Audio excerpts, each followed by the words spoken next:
नमस्कार और स्वागत है आप सभी का एनसीटी गुरु जी के ऑनलाइन प्लेटफॉर्म में। पेपर नंबर 3 टीचिंग एप्टीट्यूड का आ चुका है, क्योंकि आपका एग्जाम एडमिट कार्ड भी जारी हो चुका है और एग्जाम 29 अप्रैल को होने वाला है। तो उसी को पहला क्वेश्चन आपके सामने ये है कि वर्ष और घटनाओं का मिलान करना है। एक तरफ दिया है वर्ष, दूसरी तरफ घटना दिया है 1928, 1942, 1969 और 1974। ए है रमन प्रभाव की खोज, डी दूसरा है परमाणु शोध की संस्थागत नींव, थर्ड है इसरो की स्थापना और फोर्थ है स्माइलिंग बुद्धा परमाणु परीक्षण। तो मिलान करना है। इसी प्रकार क्वेश्चन आपसे एनसीटी टाइप में पूछे जाएंगे। चलो मिलान कर लेते हैं।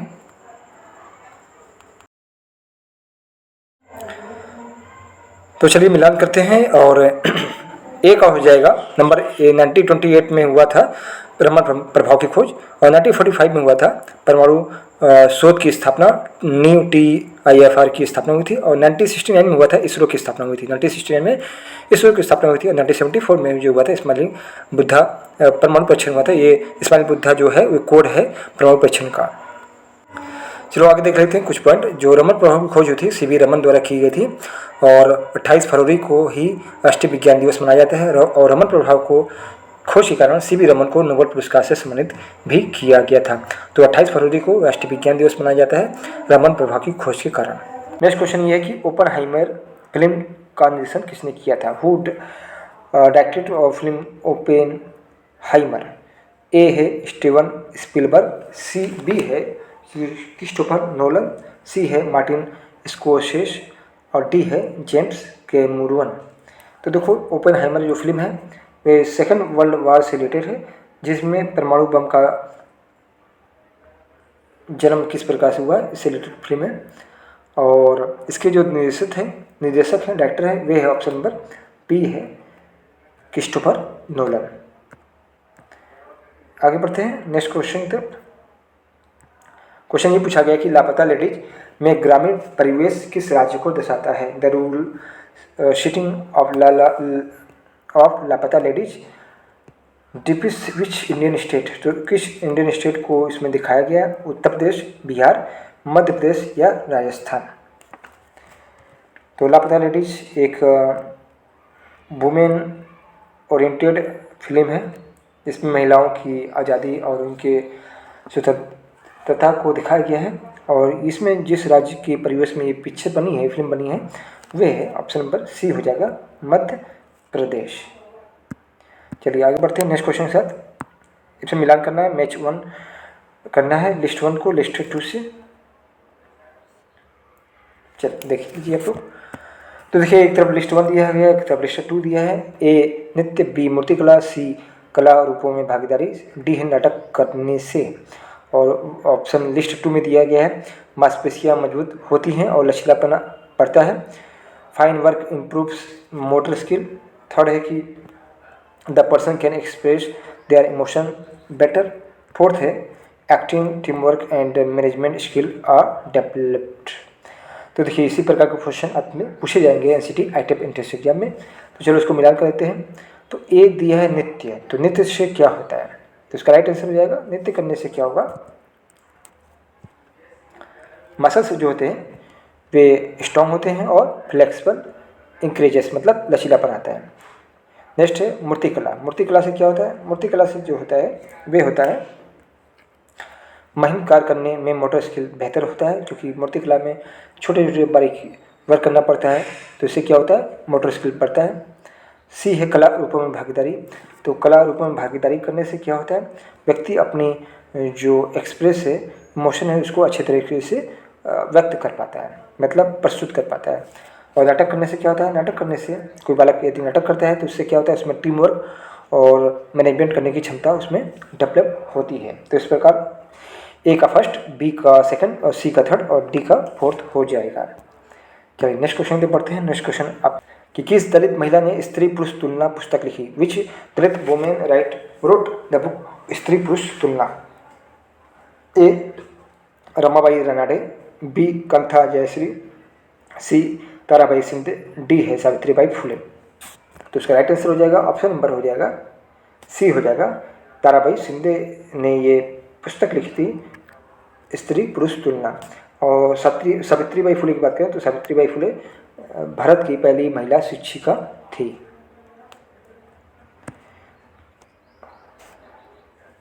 नेक्स्ट क्वेश्चन है कि उस भारतीय फिल्म का नाम बताइए जिसमें स्वर्ण दृष्टिबाधित महिला अपने शिक्षक को सम्मानपूर्वक जीवन जीना सीखती है। Name the Indian film which hearing and visual impaired girls teacher her teaching how to live with dignity. चलिए ऑप्शन देख लीजिए, गजनी, ब्लैक, तारे जमीन पर या हिचकी। तो यदि आपने मूवी देखा होगा तो आपको पता होगा। चलिए आपको आंसर बता दें, इसका राइट आंसर हो जाएगा ऑप्शन नंबर बी हो जाएगा, ब्लैक। ब्लैक मूवी में एक किरदार अपना किया गया था, विद्या बालन ने किरदार किया था जिसमें वो ब्लाइंड थी और हियरिंग और विजुअल दोनों में प्रॉब्लम थी, न वो देख सकती थी न बोल सकती थी। तो उनको एक शिक्षक उनको सम्मानपूर्वक जीवन जीना सिखाता है। और हिचकी एक मूवी आई थी जिसमें रानी मुखर्जी ने प्ले रोल किया था, जिसमें हिचकी एक सुंदर बीमारी थी टीचर को, उससे रिलेटेड मूवी है। और तारे जमीन पे ये भी मूवी आई थी जिसमें जो करेक्टर अपनाया गया था उसको डिसलेक्सिया की प्रॉब्लम थी। चलिए आगे बढ़ते हैं अगला। और ये गजनी जो मूवी थी उसमें जो एक्टर को शॉर्ट टर्म मेमोरी लॉस का प्रॉब्लम था। नेक्स्ट क्वेश्चन है कि बड़े भाई साहब कहानी में किसका वर्णन किया गया है। What is describe in the story of बड़े भाई साहब। तो बड़े भाई साहब ये प्रेमचंद की रचना है, प्रेमचंद ने ये लिखा था, ठीक है। और इसमें क्या डिस्क्राइब किया गया था, पहला है अनुशासन, बी है शिक्षा की शक्ति, सी है अनुभव से मिलने वाली शिक्षा, डी है भाईचारा। तो बड़े भाई साहब कहानी में जो डिस्क्राइब किया गया था वे है ऑप्शन नंबर सी हो जाएगा, अनुभव से मिलने वाली शिक्षा, एजुकेशन थ्रू एक्सप्रेशन। चलिए आगे बढ़ते हैं नेक्स्ट क्वेश्चन तरफ। नेक्स्ट क्वेश्चन है कि सावित्रीबाई फुले की पहली छात्रा कौन थी। नेक्स्ट क्वेश्चन आता है कि सावित्रीबाई फुले की पहली छात्रा कौन थी। रमाबाई, फातिमा शेख, लक्ष्मीबाई या आनंदीबाई जोशी। फुले ने लड़कियों के लिए एक स्कूल खोला था और उसकी पहली जो छात्रा थी उनका नाम है option number B, Fatima Shaikh. आगे बढ़ते हैं, फिल्म में नायक किस राज्य के आदिवासी क्षेत्र से संबंध रखता है। तो देखो ये फिल्म जोराम जो है फेमस फिल्म है, इसको बहुत सारे अवार्ड मिल चुके हैं, तो ये इंपॉर्टेंट हो जाता है आपके एंट्रेंस एग्जाम्स के पॉइंट ऑफ व्यू से। और पूछा गया कि इसमें जो नायक ने रोल अपनाया है वो किस आदिवासी क्षेत्र से संबंध रखता है, झारखंड से, उड़ीसा से, छत्तीसगढ़ से या मध्य प्रदेश से। तो देखो इसका राइट आंसर हो जाएगा ऑप्शन नंबर हो जाएगा ए, झारखंड से ये रिलेटेड है, आदिवासी क्षेत्र से संबंधित है ये फिल्म जोराम। चलो आगे बढ़ते हैं। तो इस फिल्म में जो सेट है वे ट्राइबल रीजन है और वहाँ पे विस्थापन और संघर्ष की कहानी है, dealing with the displacement and struggle की स्टोरी है ये जोराम मूवी। चलिए आगे बढ़ते हैं नेक्स्ट क्वेश्चन के साथ कि वह कला जो समुदाय द्वारा समूह में की जाती है जिसमें समुदाय भाग लेता है उसको क्या कहा जाएगा। What is the form of the art that is performed in group and involves the whole community is called। ऐसा कला का नाम बताना है जिसमें पूरे होल कम्युनिटी इसमें शामिल होती है और भाग लेती है। क्या वो शास्त्रीय कला होता है, आधुनिक कला होता है, दृश्य कला होता है या विजुअल आर्ट्स होता है, क्लासिक आर्ट, मॉडर्न आर्ट या फोक आर्ट। तो देखो शास्त्रीय नृत्य ये जो है ये सिंगल किया जाता है, समूह में नहीं होता। दृश्य कला भी समुदाय में भाग नहीं लेता और आधुनिक कला भी समुदाय में नहीं होता है। जबकि जो फोक डांस होता है, फोक कला होता है, वे समुदाय द्वारा भाग लिया जाता है और उन्हीं के द्वारा ये किया जाता है। तो इसका राइट आंसर हो जाएगा ऑप्शन नंबर सी। पहला संगीत अनुभव संग्रहालय कहाँ पर स्थित है। देखो ध्यान रखना, पहला संगीत अनुभव संग्रहालय first music expression where is the India first music experience museum located. कहाँ पे, दिल्ली में है, कोलकाता में, बेंगलुरु में है या मुंबई में है। तो देखो इसका राइट आंसर हो जाएगा ऑप्शन नंबर सी हो जाएगा, बेंगलुरु में स्थित है भारत का पहला संगीत अनुभव संग्रहालय। नेक्स्ट क्वेश्चन की तरफ पढ़ते हैं। क्वेश्चन ये है कि संस्थान और उसके उद्देश्यों को मिलान करना है। ए है इसरो, बी है बार, सी है DRDO और डी है ICMR। और मिलान करना है परमाणु ऊर्जा, रक्षा अनुसंधान, चिकित्सा अनुसंधान और अंतरिक्ष अनुसंधान। तो देखो इसरो आपको सब पता होगा, इसरो जो है वे अंतरिक्ष अनुसंधान से रिलेटेड है बार्क जो है वे परमाणु ऊर्जा से संबंधित है, और DRDO ये है रक्षा अनुसंधान से संबंधित है, और ICMR जो है चिकित्सा अनुसंधान से संबंधित है। तो A का 4 हो जाएगा, B का फर्स्ट हो जाएगा, C का सेकंड हो जाएगा, और D का चिकित्सा अनुसंधान हो जाएगा। तो इसको भी आप लोग नोट कर लेना। नेक्स्ट क्वेश्चन है कि पंडित रमाबाई पंडिता की उपाधि प्राप्त करने वाली पहली महिला थी। देखो पहला क्वेश्चन यहाँ पे हो जाता है कि किसे पंडिता की उपाधि प्राप्त हुई, तो रमाबाई को प्राप्त हुई है, पहली महिला थी, पंडिता की उपाधि प्राप्त हुई थी।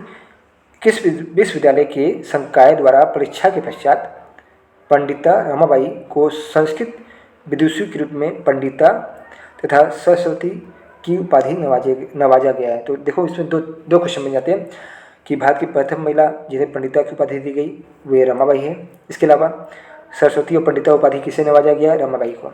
और यहाँ पूछा गया कि किस विश्वविद्यालय द्वारा परीक्षा के बाद जब इन्होंने परीक्षा पास कर लिया तो इन्हें पंडिता और सरस्वती की उपाधि दी गई। तो उस विश्वविद्यालय का नाम बताना है।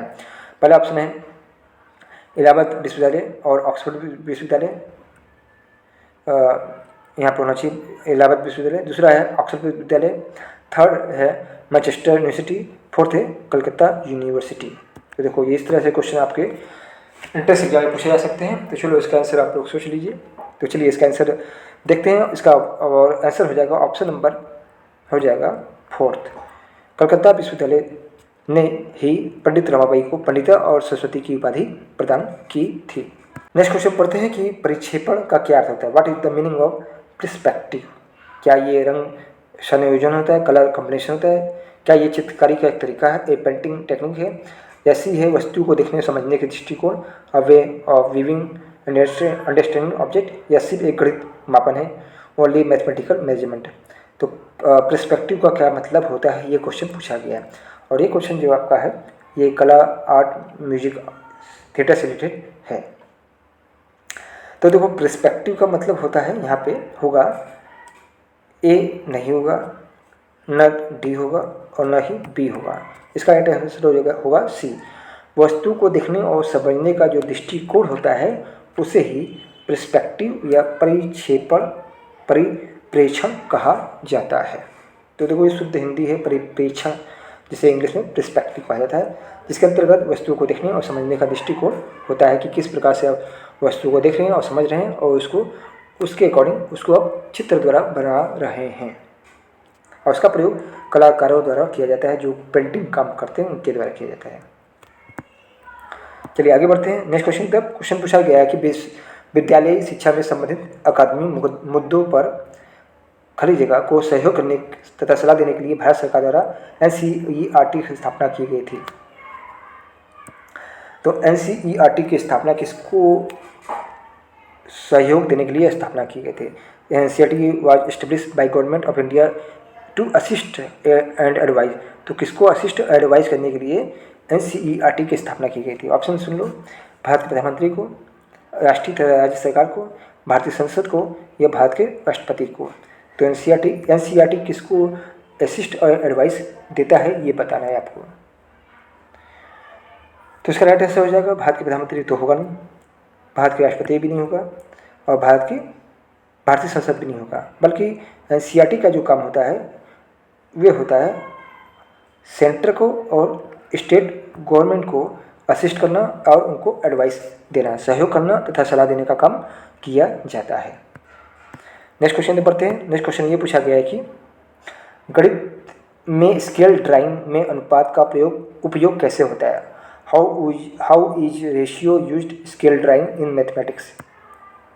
बहुत अच्छा क्वेश्चन है। रंग भरने में, वास्तविक आकार के छोटे या बड़े रूप को दिखाने के लिए, चित्र सजाने के लिए, या समय मापने के लिए। तो स्केल तो देखिए उसका तो देखो ये मैथमेटिक्स से रिलेटेड क्वेश्चन है। तो इसका आंसर हो जाएगा वास्तविक आकार के छोटे या बड़े रूप को दिखाने के लिए मैथमेटिक्स में स्केल ड्राइंग में अनुपात का प्रयोग होता है। चलिए आगे बढ़ते हैं नेक्स्ट क्वेश्चन के साथ। क्वेश्चन ये है कि किस दलित ने दलित फ्रीडम में शिक्षा और सामाजिक न्याय पर लिखा। तो किस दलित लेखक ने दलित फ्रीडम ये पुस्तक का नाम है। दलित फ्रीडम में शिक्षा और सामाजिक न्याय के बारे में लिखा। Which Dalit writer wrote about education and social justice in Dalit freedom. तो दलित फ्रीडम के लेखक या लेखिका का नाम बताना है। ऑप्शन सुनिए, ए ओम प्रकाश वाल्मीकि, शरण कुमार लिम्बाले, सी है कंवल भारती, डी है लक्ष्मण गायकवाड़। तो ओम प्रकाश वाल्मीकि का हमेशा पूछा जाता है, ये इनका है जूठन। क्या है? जूठन। और इस प्रश्न का जो उत्तर हो जाएगा वे होगा ऑप्शन नंबर हो जाएगा सी। क्या है?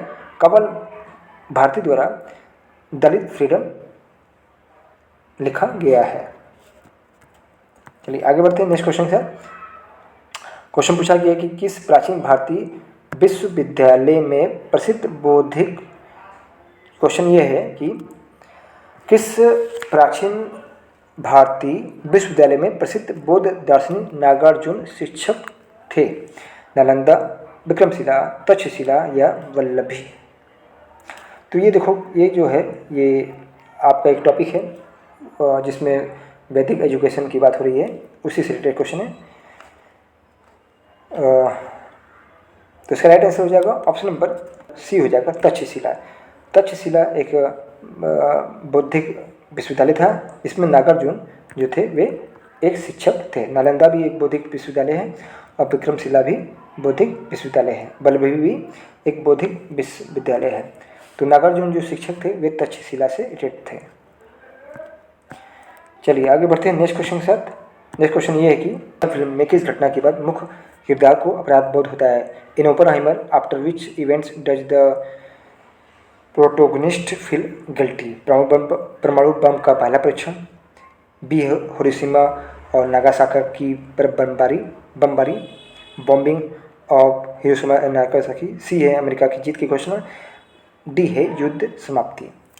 तो देखो इसका राइट आंसर हो जाएगा, अभी इसी से रिलेटेड क्वेश्चन बताया गया था, तो ये ऑप्शन इसका जो हो जाएगा जिसमें जो मुख्य करैक्टर इसको अपराध बोध होता है जब हिरोशिमा और नागासाकी पर बमबारी होती है। तो जब ये हिरोशिमा और नागासाकी पर बमबारी होती है तो ओपेनहाइमर अपने आविष्कार के रिजल्ट को लेकर मानसिक द्वंद्व में फंस जाते हैं और अपने आप को अपराध बोध गिल्टी महसूस करने लगते हैं। आप सभी के सामने लास्ट क्वेश्चन है, राष्ट्रीय नाट्य विद्यालय NSD की कहाँ स्थित है? नेशनल स्कूल ऑफ ड्रामा कहाँ स्थित है? मुंबई में, नई दिल्ली में, कोलकाता में या चेन्नई में? देखिए बहुत अच्छा क्वेश्चन है आप सभी के लिए। तो चलिए इसका आंसर लगा देते हैं। इसका आंसर हो जाएगा ऑप्शन नंबर बी हो जाएगा, नई दिल्ली में स्थित है नेशनल स्कूल ड्रामा। तो प्यारे बच्चों, ये था last model paper teacher aptitude का, और आप सभी को all the best for your entrance exam NCT ITEP के लिए। और आप अपनी तैयारी अच्छे से करें और पेपर भी अच्छा से दें और एक सीट अपने लिए पक्की जरूर करें, रिजर्व करें। मिलते हैं नेक्स्ट क्लास के साथ।